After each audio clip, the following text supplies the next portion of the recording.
Bonjour à toutes et à tous. Dans la première séance, je vais vous expliquer l'état actuel des incubateurs de start-up coréens et la formation de la main-d'œuvre. Je suis Min Sok-song, qui vous donnerai le cours aujourd'hui. J'ai fait des études en ingénierie à l'université et mené des recherches et développements dans des entreprises, instituts de recherche et universités. Lorsque j'ai commencé à travailler pour le Technopark, j'ai repris mes études en développement local et politique industrielle pour obtenir le diplôme en politique industrielle. À présent, je mène des projets de transfert de technologie en Éthiopie, en Ouzbékistan et au Ghana et des projets relatifs au développement économique de la Corée. Je dois vous avouer que je suis un peu tendu, mais je vous prie de suivre mon cours avec attention. J'espère que mon cours sera utile pour l'incubation de start-up et les programmes de formation de la main-d'œuvre de Tunisie. Alors, commençons le cours. D'abord, je vais commencer par vous expliquer l'aperçu des programmes d'incubation de start-up et leur processus de développement en Corée. Ensuite, je vous présente les programmes d'incubation de start-up et les programmes de soutien menés par le gouvernement et des collectivités locales en Corée. Bien que je ne connaisse pas très bien la situation tunisienne, je vais essayer de vous donner quelques conseils sur les politiques et l'exécution des programmes en Tunisie en me référant aux exemples d'autres pays. Je vais aussi aborder brièvement l'aperçu des programmes de formation de la main-d'œuvre dont je vais traiter dans la troisième séance. Nous allons d'abord commencer par l'évolution des programmes d'incubation de start-up en Corée.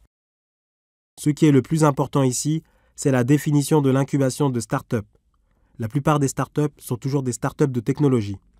De différents soutiens et aides sont offerts pour le développement de ces start-up technologiques.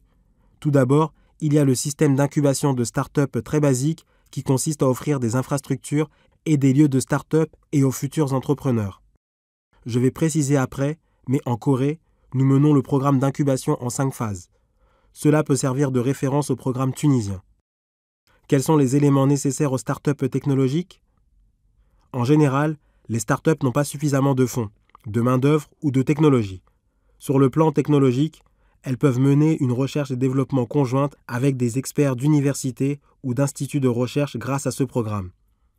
Sur le plan financier et d'infrastructure, des soutiens sont offerts sous forme de consultation par le gouvernement, des collectivités locales ou des centres d'incubation pour que les startups puissent surmonter les problèmes qu'elles ne sont pas en mesure de régler. Quant aux infrastructures, il est difficile pour les startups technologiques d'acheter des équipements chers ou peu disponibles sur le marché, bien que ces derniers soient essentiels pour leurs activités. Pour résoudre ce problème, le gouvernement ou les collectivités locales les achètent avec leurs propres fonds pour permettre aux startups de les utiliser. Quant à l'offre de lieux, ils louent un endroit gratuitement ou à un prix très modéré pour qu'un nombre important de personnes puissent se rassembler. Beaucoup de startups technologiques ne connaissent pas bien le management. C'est pour cela qu'elles sont tenues de consulter les experts en différents domaines tels que le management, la comptabilité, l'administration fiscale, les lois, au sein de l'incubateur.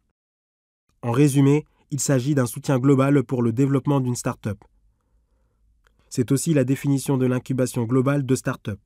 Regardons le modèle général. Comme vous le voyez ici, ce qu'il faut le plus pour les locataires, c'est l'incubation et la consultation aussi. Pour profiter de ces services, les locataires paient les charges à l'administrateur, c'est-à-dire au centre d'incubation de start-up. Or, ces charges peuvent être subventionnées par l'État. En contrepartie, l'administrateur fournit les fonds de gestion et de technologie et des infrastructures aussi. Un autre acteur important, c'est l'investisseur. En ce moment, les investissements se font non seulement dans les grandes technologies ou entreprises, mais aussi dans les startups. Dans le système d'incubation actuel, lorsque des investisseurs investissent leurs fonds dans une startup, cette startup doit réaliser au plus vite le succès de ses affaires, puis attribuer un dividende à ses investisseurs. L'histoire des programmes d'incubation de startup n'est pas très longue en Corée. Ces programmes ont subi des mutations au cours du temps.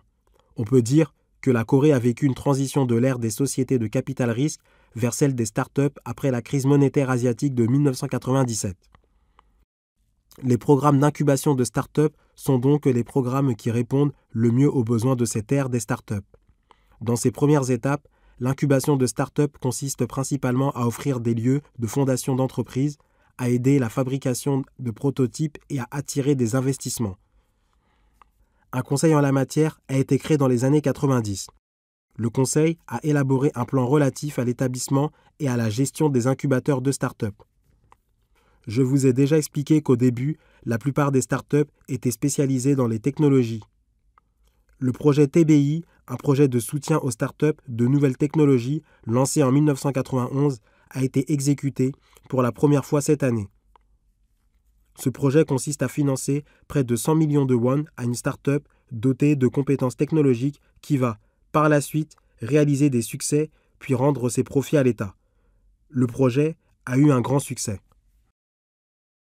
En 1996, l'Agence des PME a été établie pour la prise en charge de l'incubation de startups. Depuis 2017, où l'Agence des PME est devenue le ministère des PME, les programmes d'incubation de startups sont menés de manière plus active. Comme nous sommes en train de vivre l'ère Internet depuis les années 2000, il est désormais temps pour la Tunisie d'établir un site web systématique et unifié afin de mener des projets du niveau plus avancé et de faire bénéficier toutes les entreprises de manière équitable. Depuis 2002, les incubateurs de start-up doivent obligatoirement employer des managers professionnels alors qu'ils étaient gérés par des employés non spécialistes auparavant. Ensuite, c'est l'année 2008. En 2008, l'Agence des PME a établi le KICED, un organisme équipé non seulement du système, mais aussi de l'ensemble des infrastructures. Le KICED a joué un rôle crucial. Par la suite, les rôles du technoparc ont été davantage spécialisés. Alors que le KICED apporte des soutiens plutôt focalisés sur la création de start-up, les technoparcs, de leur côté, se concentrent sur les soutiens permettant aux start-up de se développer pour devenir une entreprise professionnelle du marché intermédiaire. C'est ainsi que les programmes ont évolué.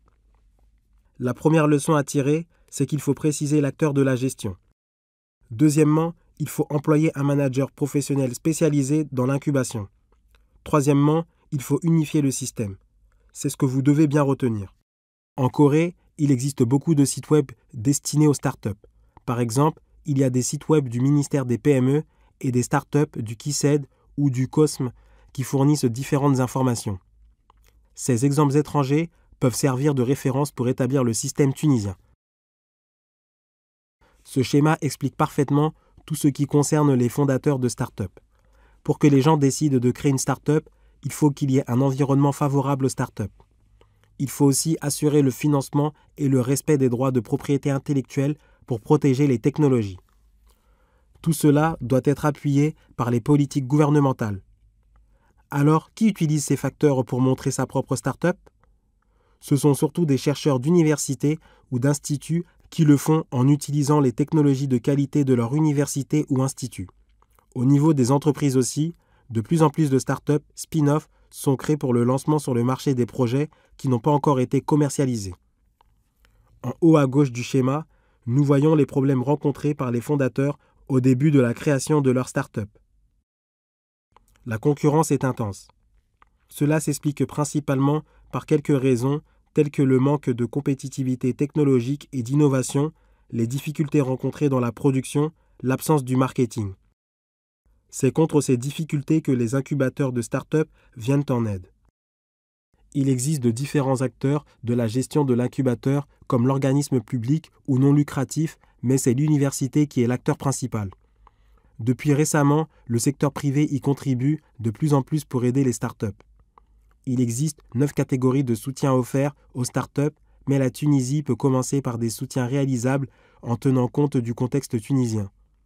D'abord, on peut commencer par des soutiens au réseautage en offrant aux fondateurs l'opportunité de rencontrer des gens.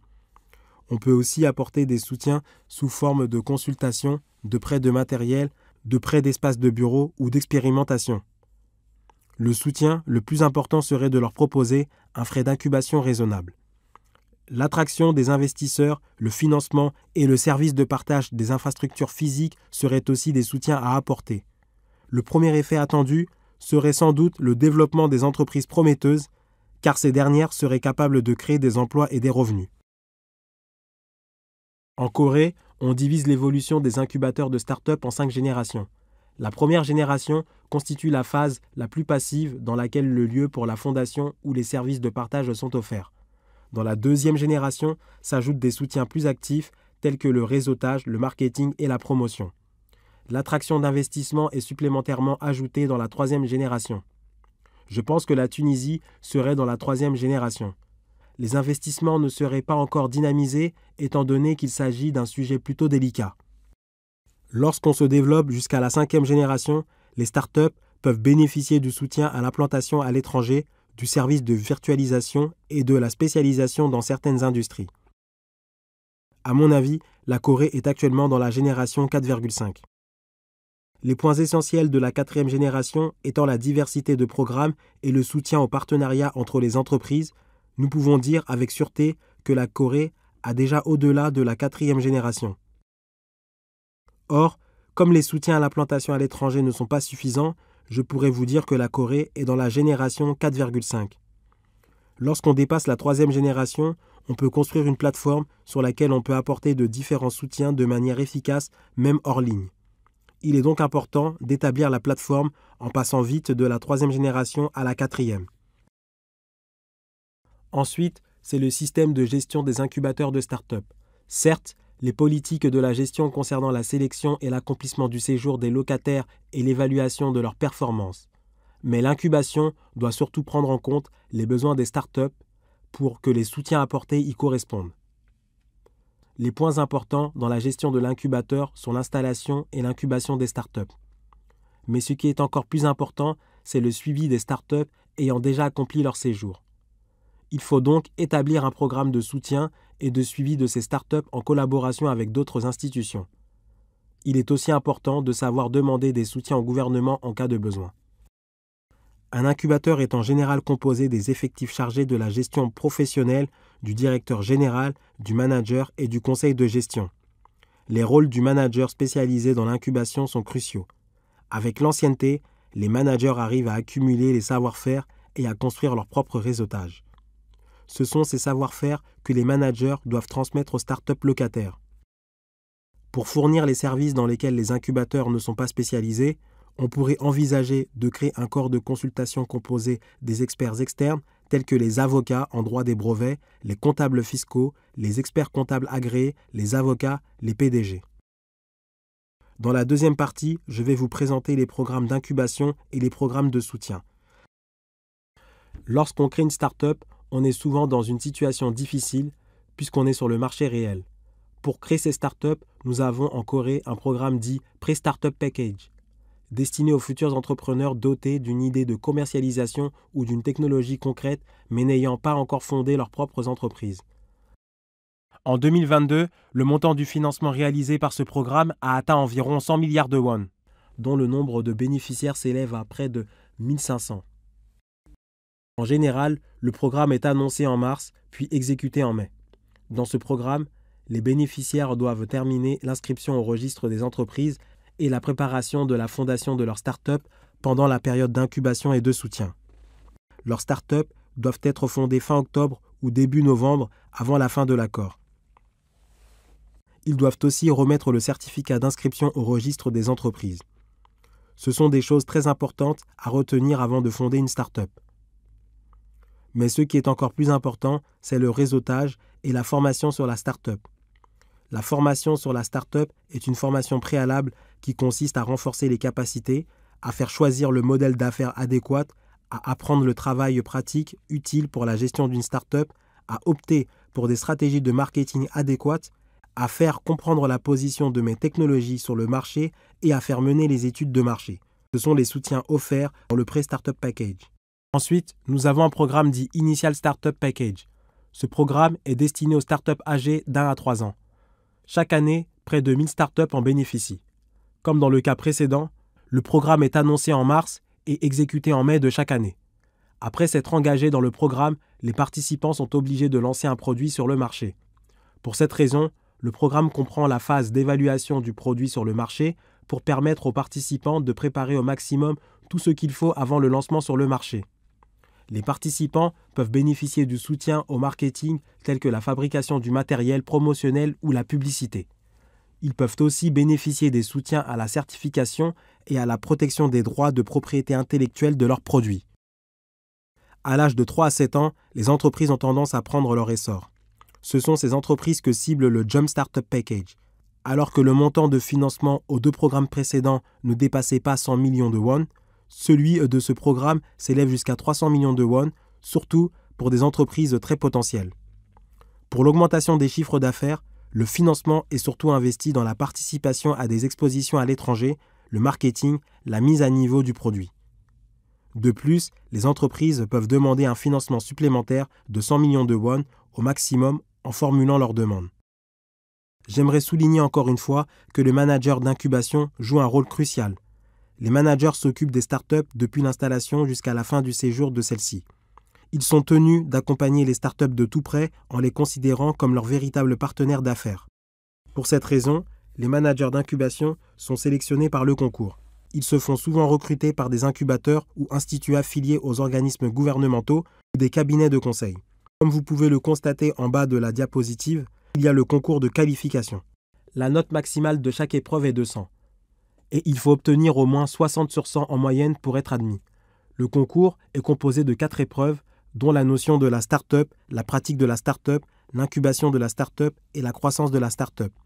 Si on obtient la qualification du manager après avoir réussi le concours, on est obligé de suivre la formation de recyclage tous les 5 ans pour comprendre l'évolution de la tendance, la croissance des entreprises et l'évolution du monde de promotion. Comme je vous l'ai déjà expliqué, les incubateurs de start-up sont souvent affiliés aux universités ou aux organismes. Pour établir un incubateur, il faut avoir un bâtiment. Et la main-d'œuvre aussi. Ce sont souvent les organismes ou universités chargés de nouveaux projets qui sont désignés comme incubateurs d'affaires. La rénovation fait aussi l'objet de financement. Avec le financement d'environ 300 millions de won, il est possible de procéder aux travaux de rénovation pour accueillir des startups. Il y a des conditions à satisfaire afin d'être désigné comme incubateur. Le candidat doit être muni d'un espace supérieur de 500 m² et d'au moins 2 spécialistes. Comme les universités ou organismes remplissent en général cette condition, ils doivent veiller à se doter du matériel nécessaire, puis déposer leur plan d'incubation pour l'approbation. C'est le ministère des PME et des startups qui fait la sélection ultime. Sur la base des exemples coréens que je vous ai expliqués jusqu'ici, je tiens à vous donner quelques conseils sur l'incubation de startups de Tunisie qui s'adressent au gouvernement tunisien aussi. Je dois vous avouer que je ne connais pas bien les universités ou les instituts tunisiens, mais j'estime qu'il y aurait des industries locales promues par les municipalités. Si on désigne trop d'industries clés locales pour l'incubation de start-up, cela aboutira à la baisse de distinctivité et de compétitivité. Je vous préconise de choisir 5 industries stratégiques par région et de collaborer avec une université ou un institut spécialisé dans ces industries. C'est parce que les startups connaissent généralement beaucoup de difficultés liées aux technologies au début. Il est donc souhaitable de collaborer avec des universités ou instituts de manière à ce que leurs chercheurs professionnels puissent accompagner ces startups. Permettez-moi de le répéter, mais je vous conseille encore une fois d'institutionnaliser la formation des managers qui puissent vous accompagner dans l'incubation de A à Z. Vous trouverez beaucoup d'autres cas exemplaires, non seulement en Corée, mais aussi aux États-Unis et en Europe.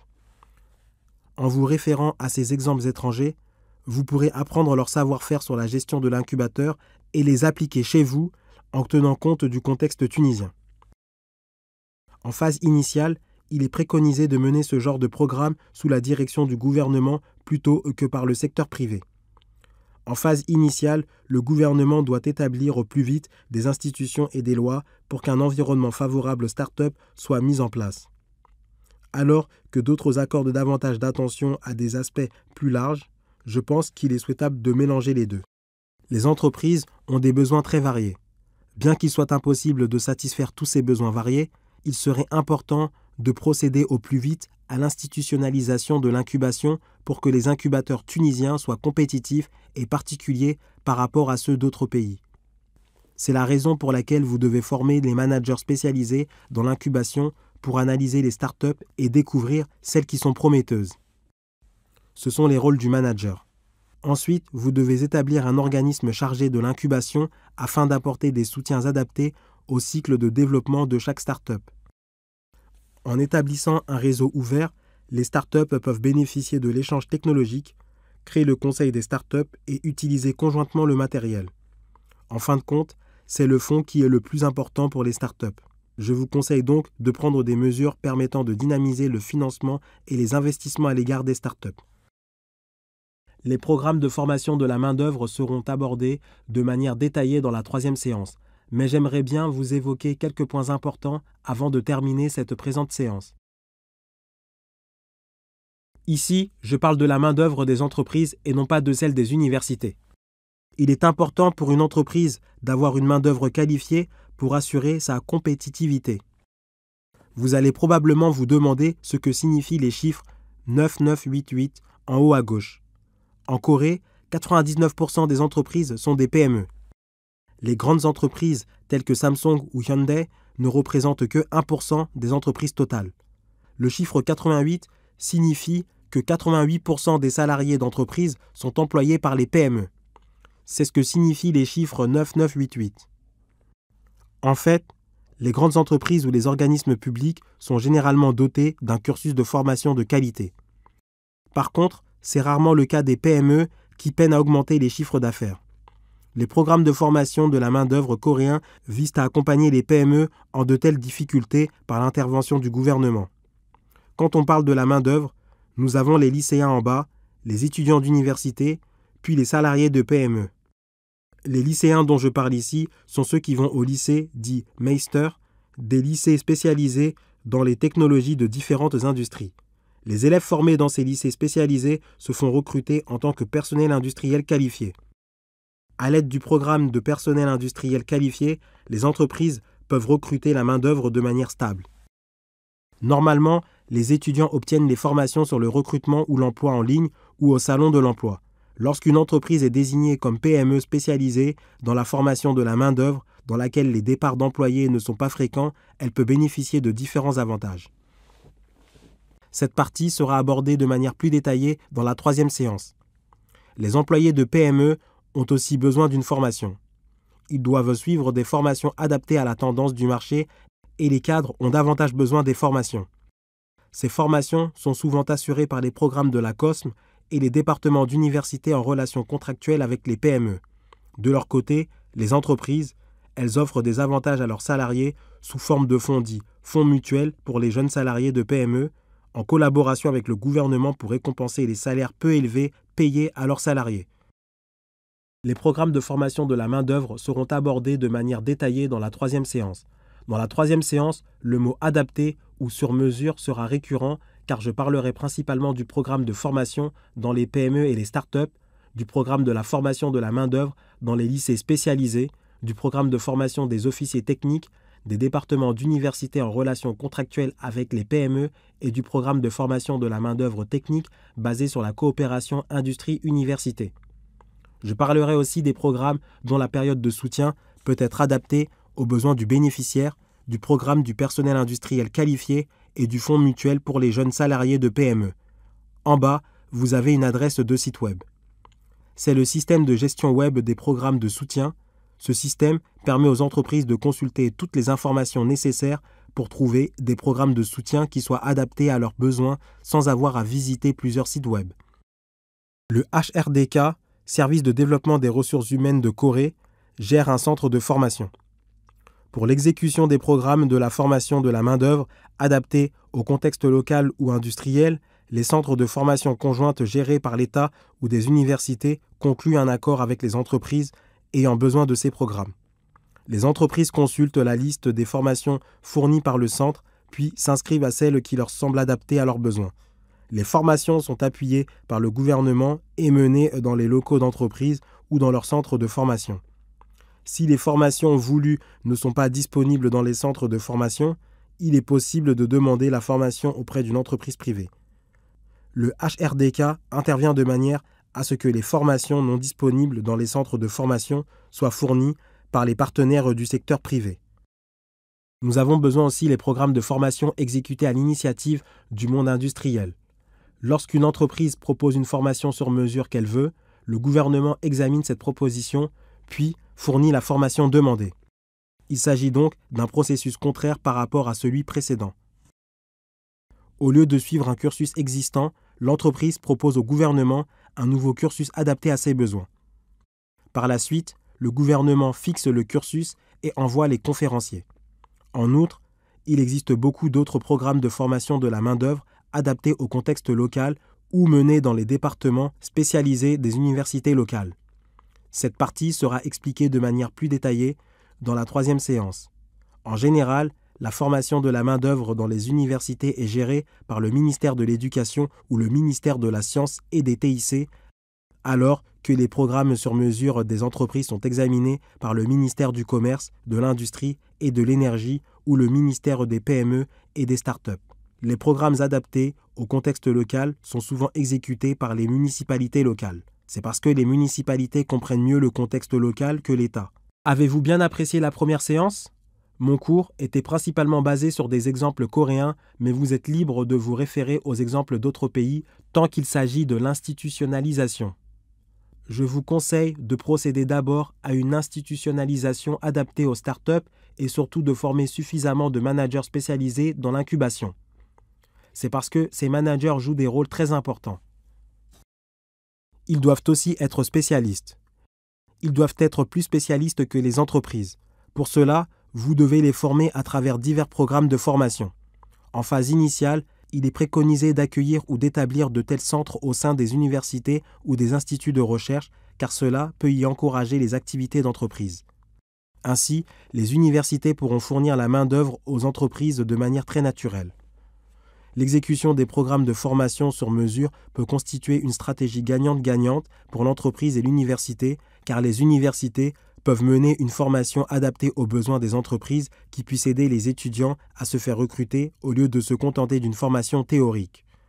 J'espère que la Tunisie pourra développer ses propres programmes d'incubation de start-up compétitifs en mettant en avant ses particularités. Je vais ainsi terminer la première séance. Merci.